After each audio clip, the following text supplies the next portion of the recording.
الناس في كفر عسكر ده عمل رباني.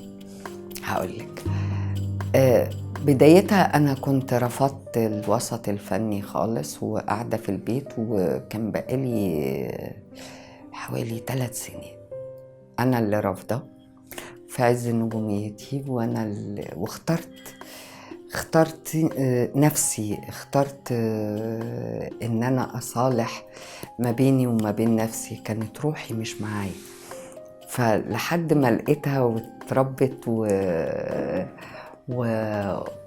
والحكاية اتظبطت معايا. أنا كنت خلاص أنا مش همثل تاني. ربنا رجعني تاني في الناس في كفر عسكر. لقيت أستاذ بشير الديك بيقول لي في أول يوم تصوير: أنت عارفة إن أنا وأنا بكتب المسلسل ده وأنا بكتب شوق أنا بكتبه لحنان شوقي؟ قلت له نعم. قال لي أيوة، أنا بدور عليكي بقالي سنة ومصمم إن أنت اللي تعملي الدور. فقال لي من حب عاطف الطيب ليكي. هو بس المسلسل ده متاخد عن رواية للأستاذ أحمد الشيخ الله يرحمه، وأنا كنت بحب أحمد الشيخ من الستينات. يعني هو كان كاتب قصة قصيرة من الستينات أثر فيا، يعني قريت بعض قصصه وأثرت فيا لغاية لما قريت الناس في كفر عسكر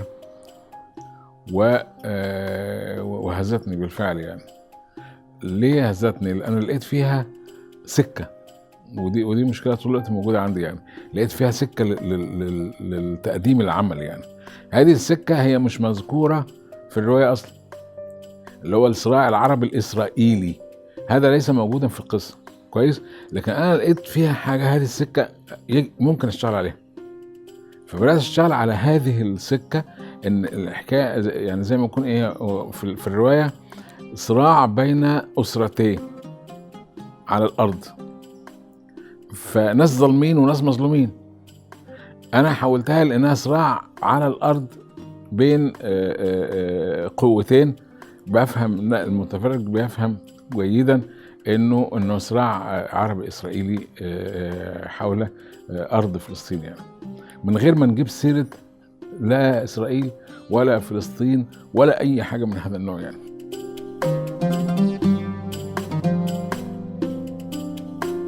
اجمل حاجه في كفر عسكر الحقيقه ان انت مش بتاخدي الحدوته اللي هو صراع الخير والشر وعيلتين بيتخانقوا مع بعض، لا، ما وراء الحدوته. وده حاجه مميزه جدا ان انت عندك تعدد في مستويات السرد.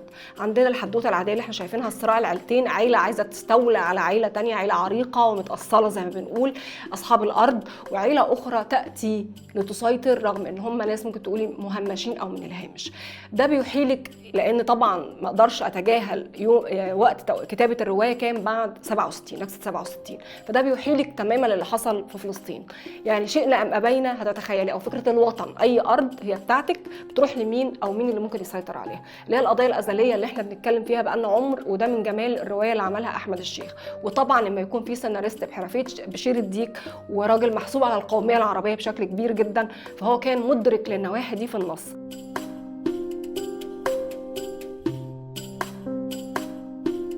عارفة لما مخرج وممثلة فجأة تبقى روحهم واحدة؟ يعني أنا حصلت لي ما بين 2 مخرجين.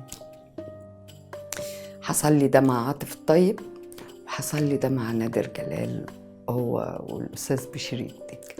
احنا كنا روح واحدة، يعني احنا 3 أشخاص في روح واحدة. يعني مثلا اعمل مشهد في الناس في كفر عسكر، فلاقي الاستاذ بشير الديك عمره ما ساب البلاتو، الاقي الاستاذ نادر جلال نازل من العربيه بيعيط زيي وهو والاستاذ بشير، واقول لهم ايه الاخبار؟ يقولوا لي ايه انت بهدلتينا. اللي هو كانت روح حلوه قوي.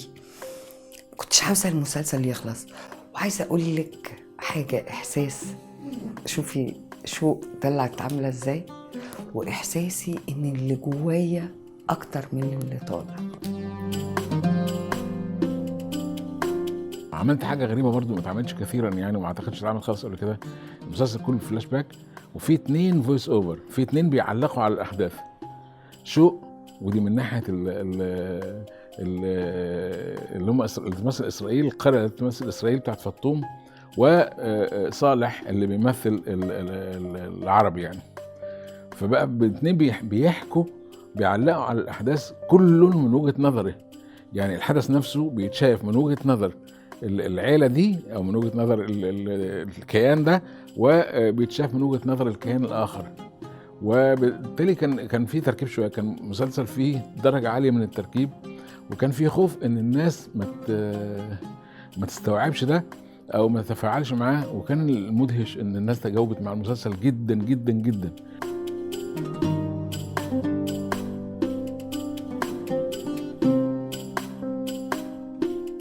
في مشهد من ذكرياتي لي، مشهد كان لقائي بابني وانا ما خلفتش، انا مش متجوزه اساسا يعني.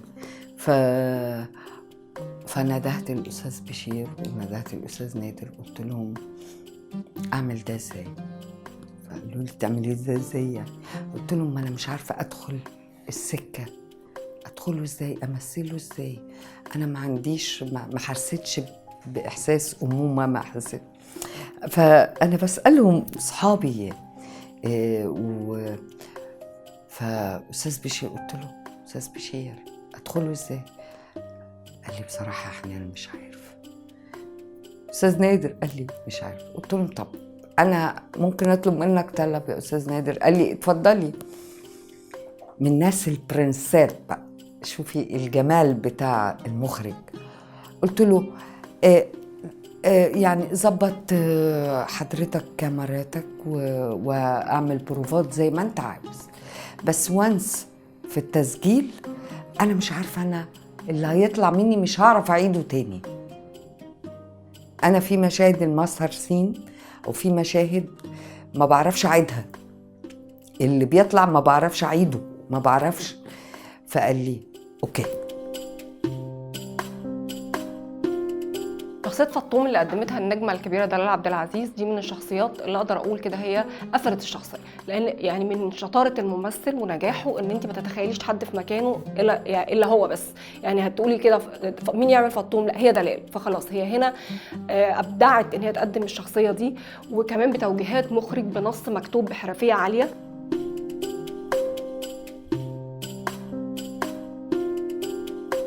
بديت الحكي من الفنالة. في أول مشهد هو مشهد آخر مشهد في المسلسل بقى 30 حلقة، اللي بيحكي فيه صالح لما بقى كبير قوي لابنه الصغير على حكاية الأرض وحكايتنا إيه وبتاع. وهو أول مشهد أنا فاكر في المسلسل بيقول إيه صوت يعني من بره الكادر، بيقول عمري ما شفته بيضحك زي اليوم ده.